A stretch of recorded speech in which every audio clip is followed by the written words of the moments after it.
A quick little sort of preview video for Stellaris 2.2. This is a massive, literally game-changing patch for Stellaris that is basically going to completely transform the way that we play the game. It's also being released side by side with the Megacorp expansion, which allows you to play as these sort of giant space corporations with all sorts of really different mechanics where you can go and build branch offices and other people's planets, where you can play as criminal syndicates and weird like religious mega churches and all kinds of stuff like that. This video is mostly going to focus on 2.2 itself and the incredibly radical changes that 2.2 is bringing to the game. This is possibly a bigger set of changes than 2.0 was, and 2.0 is the patch that changed the way that hyperspace worked. You know, everyone's using hyperspace lanes as opposed to warp travel and things like that. It changed the way that you would build star bases and so on and so forth. I think this is bigger. Now, if things are sounding a little weird or looking a little weird, it's because I'm not at home right now. I'm actually out of the country. I'm in England for a Imperator Rome event, but I happen to get my preview key for Stellaris at the same time, and I really want to do a little video for it. So this is what this is. This is not the start of a Let's Play. I will be starting a Let's Play for Stellaris in a few days when I'm back home. Most likely, I suspect, as a Megacorp, but I'm not 100% sure yet. I'm still working through some ideas. If you got any ideas, please leave them in the comments. But here we're going to talk about mostly 2.2 and what the heck has happened with it. Now, you can see that the user interface has changed quite a bit, and there's some extra stuff at the top here, like consumer goods and alloys, and we'll talk about what that is in just a moment. But really the major change in 2.2 is the planet screen and the way that planets work as a whole. Gone is the previous tile system, where you'd have planets that would have anywhere from, 10 to 25 tiles, right? And each unit of population would work one tile and produce some amount of resources. This is completely gone and completely transformed. Now, the goal with this is to break out of the restrictions that the previous one pop per tile model brought with it, right? You were limited to a maximum population of 25. There were different kinds of sort of like weird planet types that you simply couldn't do or represent really well with the old tile system. And also, one big part of the goal is to remove a lot of previous micromanagement that was required. You know, having to spam out all the buildings on all the different tiles, and especially whenever you would research a building upgrade, you'd have to go to each one of your planets and queue up all these upgrades for, you know, every single one of your little like energy generators on these planets. There's a lot of little clicking for something that mostly the decisions were more or less straightforward. There's, you know, a couple of places where you could make some decisions, especially if you had a bunch of tiles that were basically blank, and then you could specialize your planet a little bit. But mostly you were kind of constrained, and Paradox was hoping to sort of break out of that. One of the things I have to say that we are losing here in Stellaris is the approachability and the accessibility that Stellaris brought to the sort of borderline grand strategy game. I mean, Stellaris is really more of a 4X game than a grand strategy game, but it was still something that was relatively easy for a lot of players to get into.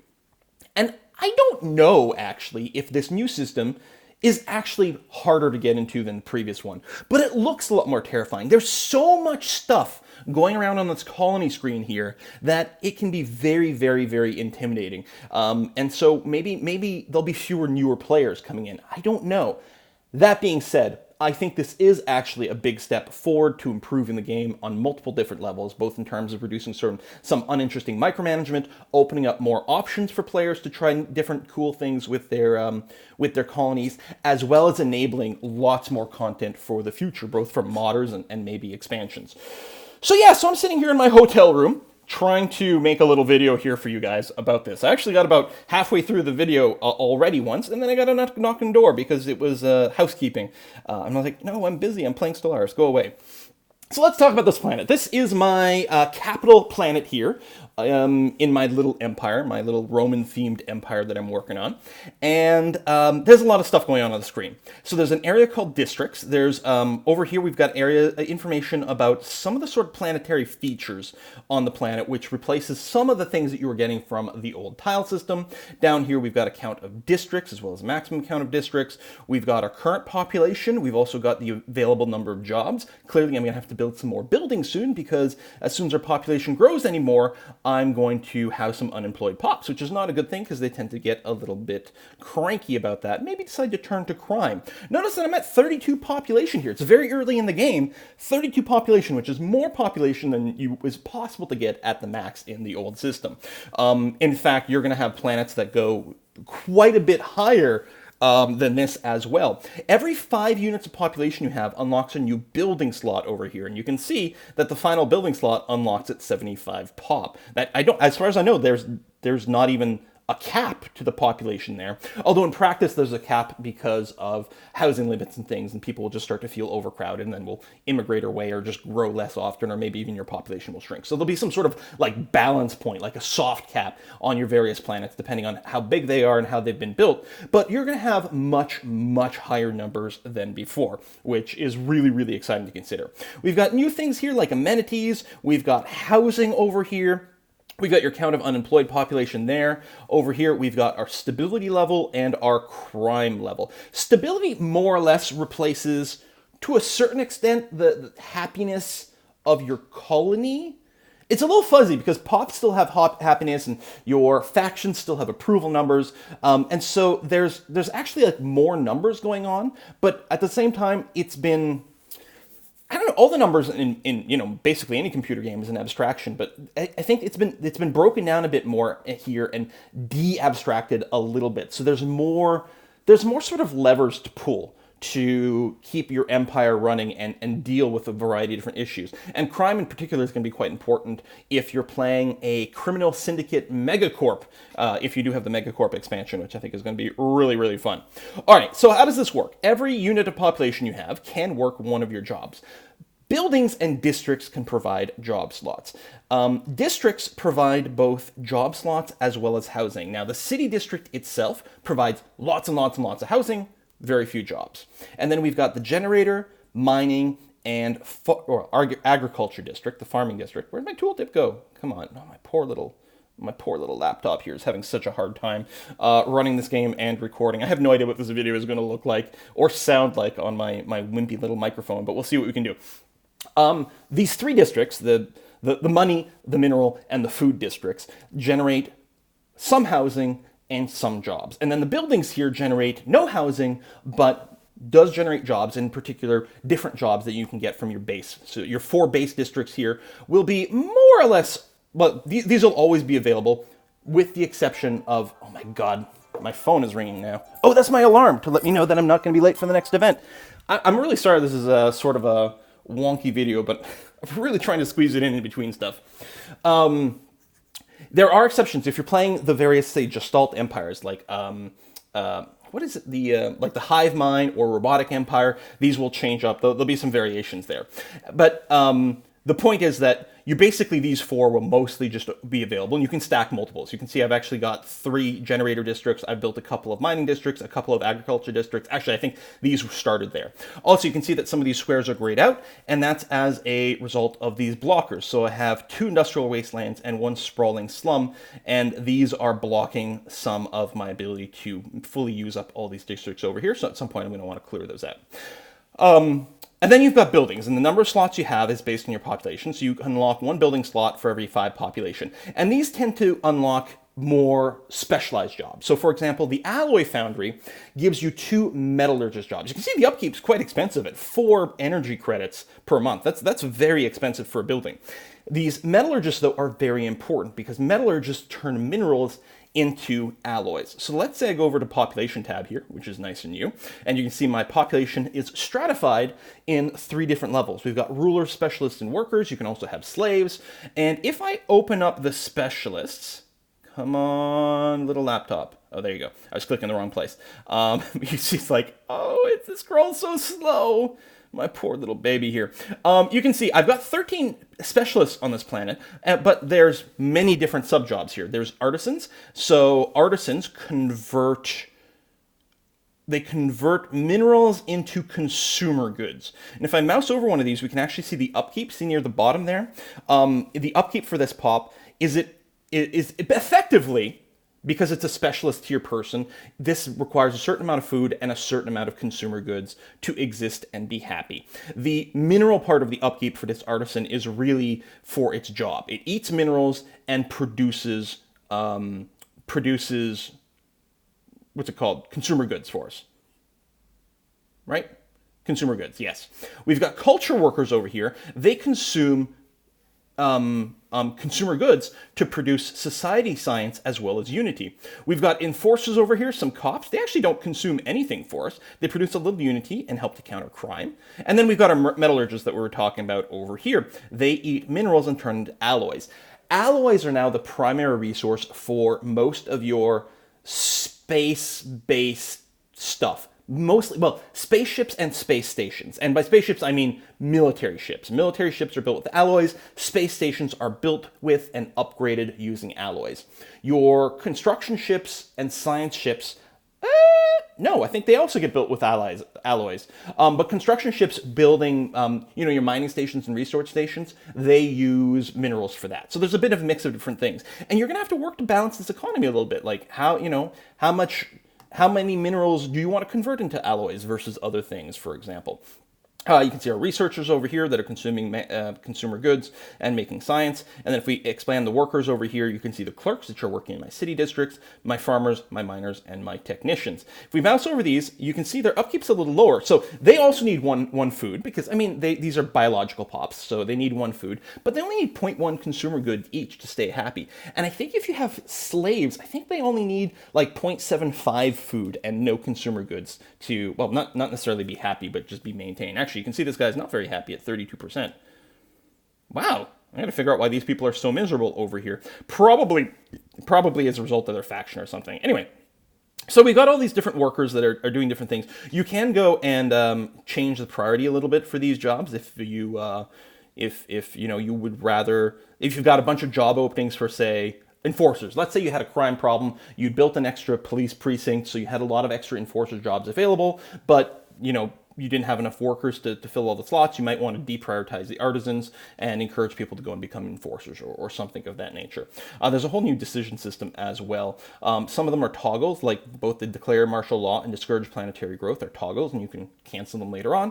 And some other things have durations over here.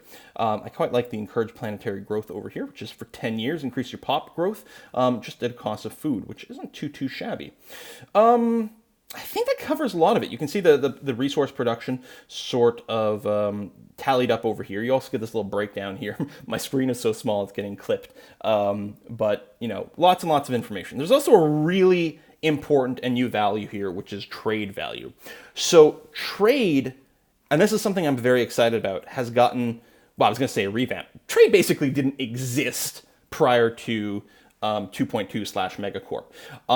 But now it does, and it works in a few different ways. Your population tends to produce trade value, and that does come out to income. If we go and mouse over my energy credits here, you can see my energy credits produced 16.41 trade income is being produced there. So some of it's produced by your pops, but that's not the only source of trade. There are trade resources that you find in space. For example, if I look at the Knorr system over here, it's actually got 20 trade value in it, and it's gonna be a very high priority for me to go and claim this system. So trade value is non-specified resources, like you're finding, precious metals or diamonds or fairy pixel dust, or I don't know, but that's something that your people will buy and sell and will make them happy. Maybe there's some sort of natural perfume there or something. So it's a generic version of some sort of luxury good that people are willing to buy and sell, as an example. And that can get shipped to your home world for consumption. In fact, if I pan over here and if I hold Alt, you can see that the Yaragana system has 3 trade value available in it. Now, this is being exploited. This trade is being collected, and it's actually being collected by my starbase over here. Outposts don't do anything with trade, but if you have upgraded your outpost to a proper starbase, then it will automatically collect trade in its own solar system. So, as an example, if I were to hit escape, move over here, you can see the 2 system is within my borders, but there's unexploited trade over here. If I were to go into this system and grab this starbase and just upgrade it, you can see here it takes 200 alloy to do that. If I were to do that, it would collect the resources from this system over here, and there would be 5 trade present. And what would happen with that? Oh, you can see that this Dwitham system also has 3 trade. And what would happen is it would be collected by the starbase, and then a trade route would be created. There's a new trade route map mode over here. It's a little weird that the button sort of just hangs out above it, but I don't know, it works, whatever, it's fine. And the way trade works is a station. So for example, this trade station over here collects 3 trade value, and then it sends it on towards your capital. All trade inside your empire, as far as I understand, makes its way to your capital. If for some reason it can't, which might include if you've got like disconnected territory or something like that, then I believe it's just lost. So you want to make sure this trade can routinely make it to your capital so that you can make money. So this 3 trade, which is actually being collected from Yaragana over here, is being collected by this starbase and making it to my capital of Rome. Now, you may wonder, well, I said starbases collect trade from the system they're built in. How is the starbase in Penasta collecting the trade from Yaragana? Well, one of the things that has been changed is the trade hub module for your space stations, where previously they generated 2 money for you. Now they don't generate money. They actually have an upkeep of 1 energy per month here. However, they give you +1 collection range on your starbases, which means that the starbase in Penasta is collecting the trade from over here. It will also, once I claim the Knorr system, it will collect the trade from Knorr. It will collect, so it'll collect 23 and send it on to Rome. Similarly, if I were to, let's say my starbase in Rome, which by the way, your starting starbase automatically has a trade hub in it. If I were to build a second trade hub, and for that I would need the technology to build Starhold, but once I do, if I build a second star hub, this will have a collection range of 2 or 3, I guess. Depends on whether you start counting as a 0 or 1. But right now, Rome is collecting from 1 hyperspace jump away. With a second trade hub, it will collect from 2 hyperspace hubs away, which will happen to collect from both of my new colonies over here. So any trade that these colonies will produce will automatically be collected by this space station. And actually, it'll also reach the Dwitham system over here and collect quite a bit of nice stuff without having to worry about actually transferring the trade around.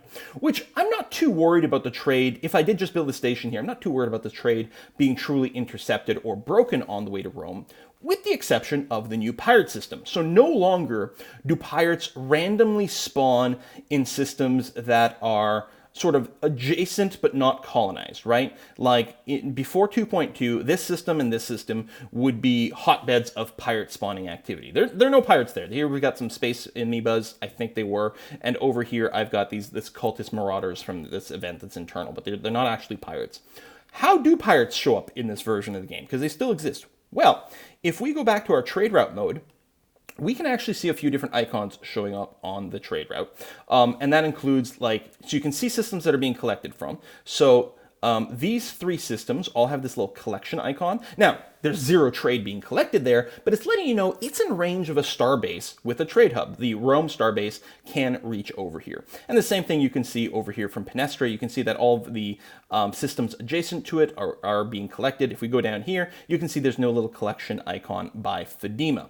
There's a little shield icon, and this represents trade protection. This is how much trade can flow through this system untouched by piracy, guaranteed.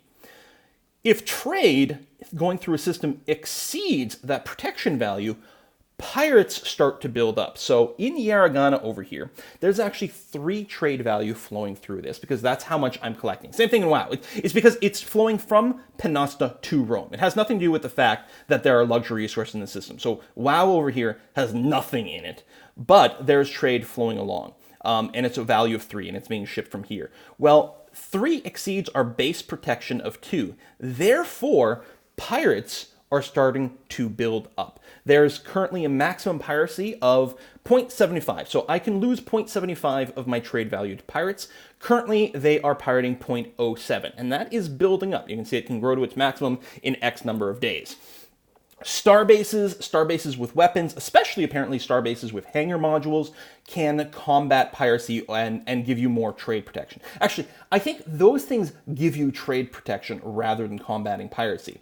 However, what you can do with your military fleets is you can use them to help you fight off some pirates. For example, there's this patrol button over here, lets you patrol between the current location and a target location, and this will clear out pirates along the way and help you keep that under wraps, which is, I think, really, really interesting because I'm always a sucker for trade. I love trade stuff in games, and that's really cool. Now, what else do we have for trade? Well, we now have this Galactic Market. So if you click anywhere over here, or if you go to the sidebar, which, by the way, like your old menu is now the sidebar over here, which looks very slick.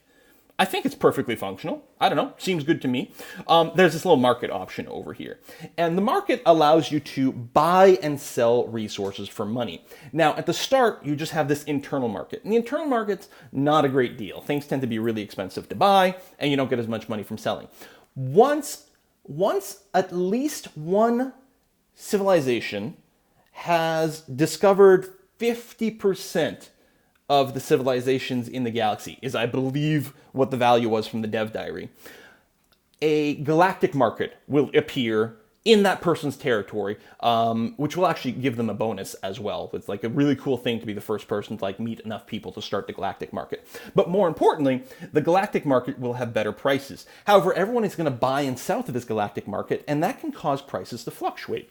If I buy a ton of food, let's say my people are starving, and I buy a ton of food, price for food will go up, so the next people will have a bit of a harder time. So there's a little bit of, sort of work that way. You could maybe specialize your empire. Let's say you just, for some reason, make a bajillion minerals, and you're going to sit there and sell minerals and buy the other things that you need on the fly. Right now in the internal market, only these 5 goods are available, but what will happen is you will have the ability to purchase these other rare resources. I think when enough of them are being collected in the galaxy, they will start to become available for things to be bought and sold that way. So you don't buy and sell directly to each other, you buy and sell to a central market, but you do affect each other's price. You'll also see there's a little slave market tab over here. When the Galactic Market has been founded, if you happen to have slaves, you can sell the slaves to the Galactic Market, or you could buy slaves from the Galactic Market. All of a sudden, those empires that can go raiding for slaves become quite a bit more impressive. And the fact that that's one of the other things that is not going to break as badly with this new colony system is your pops, when they move away, won't like cause all kinds of issues with like, oh, this building's not being worked anymore and yada, yada, yada. And the fact that you can have more pops than tiles, and immigration and emigration is a thing. There's a place where we can see it. Stability, I mean, we can see the immigration pool here, but I thought there was a place somewhere for you to see the actual emigration numbers. I mean, there's some over here, but I'm not sure. And this controls how people move around. By default, people just immigrate or emigrate within your own planets. But if you have migration pacts with people, or if you allow refugees, then those people can come from other sources. There was something I was going to tie into this. Oh, right. So, yeah, with this system, you can have, extra pops here, but because they're unemployed or maybe there's not enough housing, there will be more emigration pressure. So your planet where people are growing quickly, those people will just keep sort of moving away to other planets and spreading out. And it won't feel quite as stupid as moving the pops in the previous system was. And I think we can all agree that it was a little bit awkward and a little bit tedious. And again, this is going to reduce micromanagement by a fair bit, assuming this all works out right. I mean, I've only been dabbling with it for a little while with this preview version. You can probably expect other people to have much more comprehensive videos up at the same time as this one because they will have more time to have put in. I'm really excited to be seeing it though. I think this is going to be a lot of fun. Is there anything else? I got a corporate tab. This is going to be a thing that exists if you or other people are playing as a Megacorp. Mega corporations can open branch offices in other people's territory, depending on if they have commercial treaties or if they're criminal syndicates or whatever. There's all kinds of things, and we'll be looking into that in our Let's Play, assuming we play as a corporation, or if someone opens up branch offices in our territory. New army screen over here. What else? I mean, there's so much that has been changed. The big thing is the basic change to the colonies and this new trade mechanic, but it snowballed to like so many other related changes. And there's other things that the Stellaris crew have been wanting to do, you know, take another crack at diplomacy, take another do it this, hey, maybe, I don't know, maybe espionage will come one day, like, you know, all these extra mechanics. But the thing is, if you're going to do such a basic change to the game like this, all those other things really have to wait, because you'd end up having to like redo it. Like if they'd done a big, you know, diplomacy update and then they did this, well, they'd have to change how diplomacy works. And, you know, and clearly this was also tied into like a massive AI change, because the AI has to behave completely differently. So it'll be really cool to see how this shakes out. I'm very excited. I'm looking forward to making big mega planets. I don't know how planetary specialization will work as much anymore. There are still going to be some districts that can give you potentially some sort of innate bonus. A lot of them mostly just opens up slots. Like, because I have rich mountains and a prosperous mesa, I have lots of mining districts available on this planet compared to, say, my district generators. Like, I'm not going to have as many district sites if I want to go that way. There's a fair amount of fertile land. I mean, there's freaking 9 possible agricultural districts over here. So Roma could really be built as a farming community. And then there might be other buildings, you know, that still give you percentage multipliers and different ways to specialize. I don't know what all those will be yet, but I'm curious and excited. And I think that's a good thing. I've been really hyped for this. I was concerned at first when it was announced, again, because I thought, maybe, are we going to lose some of the uniqueness of Stellaris from the previous tile system? Well, this system is pretty damn unique. I can't think of another game that does anything quite like this. So yeah, and I am still a little concerned that it might be too intimidating for new players. Although I think in practice, actually, now that, like, once I started playing, I'm like, oh yeah, this is perfectly fine and straightforward.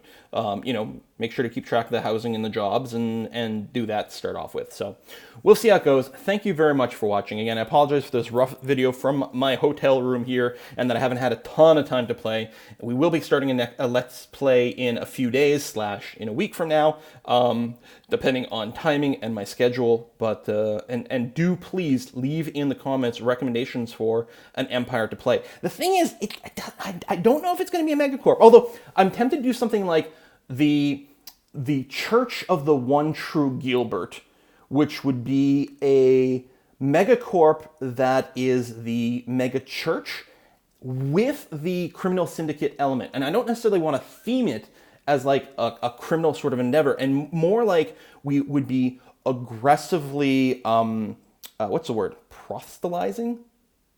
Almost sounds like a dirty word, but, you know, spreading the word of the Church of the One True Gilbert. Because with the criminal syndicate, it allows you to go and open your branch offices all over without having to ask for permission. And with the mega church, I think some of the buildings, the buildings that you can build, the corporate buildings that you can build on other people's land, can do things like encourage spiritual pop production. And I think you get more money with more spiritual pops, so we can almost like aggressively try to convert people.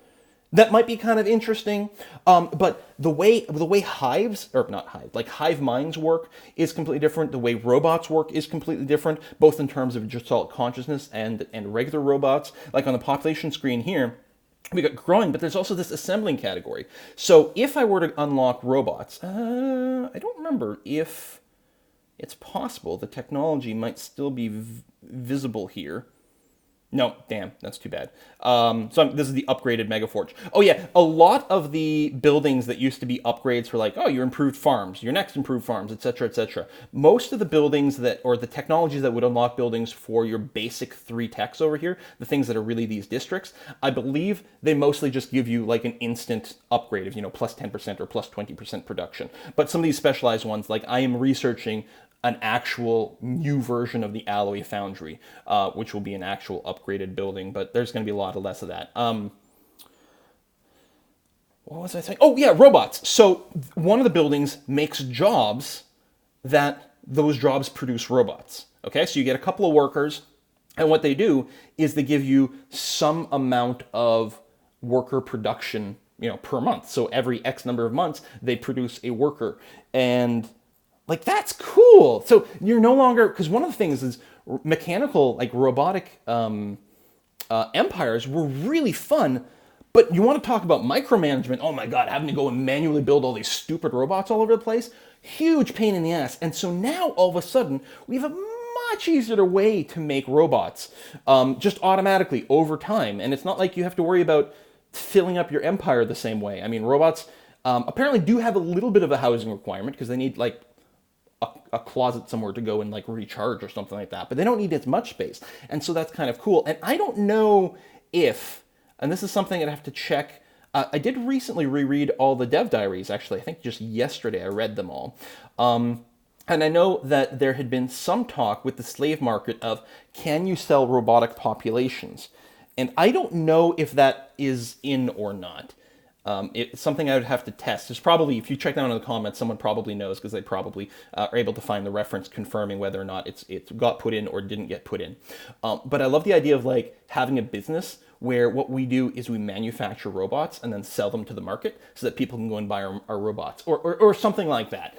I don't know how it's going to work. I'm curious, but that might be a really, really cool thing. So the idea, like robot pops would be nice.